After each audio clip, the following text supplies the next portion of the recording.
副標題：有效溝通的關鍵要素。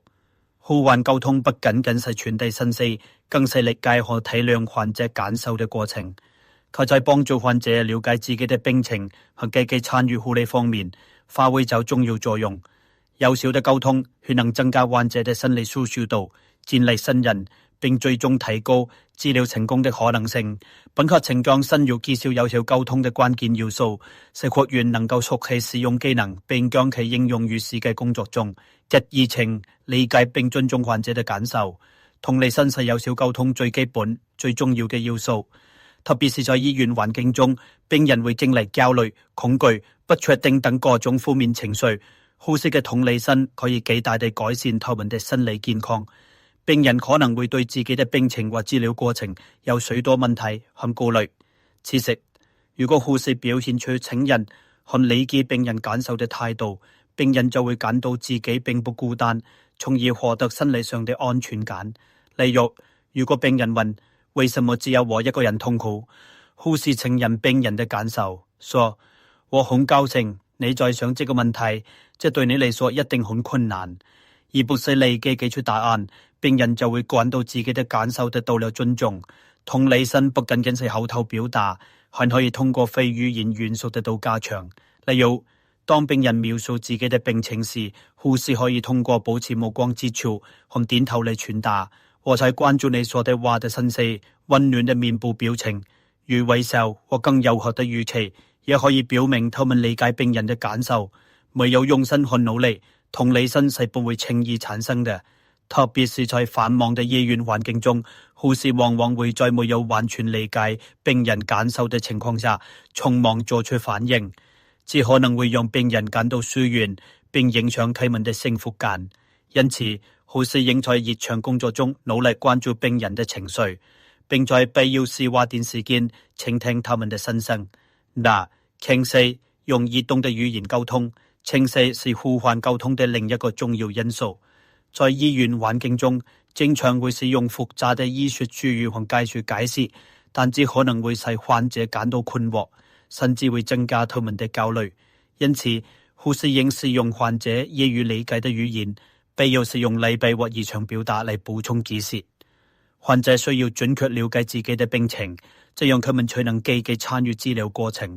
但醫學術語和複雜的解釋不僅會讓患者更加困惑，很有可能誤導他們。例如覺得你的血壓有點高，可能無法向患者傳達具體的含義，但其實你體內的壓力比正常值高一點，但可以通過管理加以控制，則會讓患者更清楚地了解自己的病情。要做到清晰明了，有幾個原則需要遵循。第一，使用患者能夠理解的詞語和句子。第二，可以使用例句或直觀教具、圖片、圖表等來解釋複雜的概念。第三，你應該詢問患者的反饋意見，以確保患者完全理解你的解釋。例如，詢問我的解釋中是否有你不理解的地方，這樣患者就有機會提出更多問題。喺一個實際的例子中，護士在向病人解釋用藥說明時，一定要提供具體明確的說明，比如每天3次，飯後服用。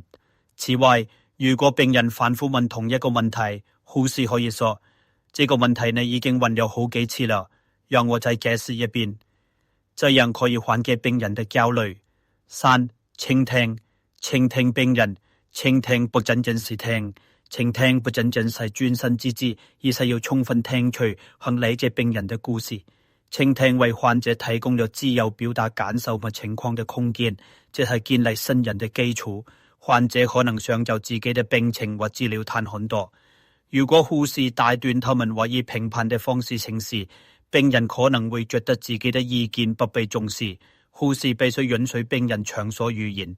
例如，當病人問為什麼會發生在你身上，護士可以尊重病人的感受，說讓我和你一起想一想，而不是立即給出答案。要成為一名優秀的傾聽者，你可以使用幾種技巧。首先係傾聽病人的故事，係保持目光接觸並點頭，以表示我在聽你講。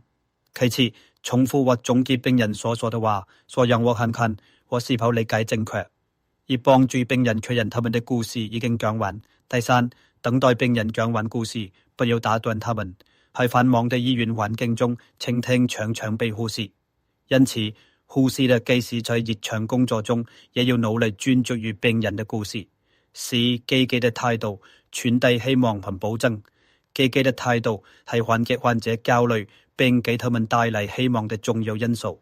護士積極的語氣和面部表情會增加患者的心理安全感，對治療過程產生積極的影響。患者可能會對自己的病情感到焦慮和恐懼。如果護士表現出積極的態度，患者就會對治療過程充滿信心。例如，如果你說你這次緊張好多了，並報以溫暖的微笑，病人就會對自己的病情好轉充滿信心。積極的態度可以通過非語言和語言元素得到進一步強化。例如，當護士對病人說鼓勵的話時，柔和的語調加上微笑，可以讓病人感到更加安慰。此外，表揚和鼓勵病人即使是很小的成就，也能增強他們的信心，鼓勵他們在護理中發揮積極作用。積極態度嘅一個實際例子是，當病人成功完成以上護理治療練習時，你可能會說你做得非常好，繼續做下去，你會好起來的。這種積極的反饋有助於病人感到有動力，並鼓勵他們積極參與治療。結論：關係的力量。至於有效的互換溝通，不僅僅是傳遞信息，更重要的是理解和關心患者的感受。熱情和清晰和傾聽和積極嘅態度係第一過程的基本要素。他們使護士能夠增加患者嘅心理舒適度，並建立信任。通過本課程，學員將學習到使用的技能，並培養喺現實世界中應用這些技能嘅能力，使護士能夠加強與病人的關係，最大限度地發揮治癒能力。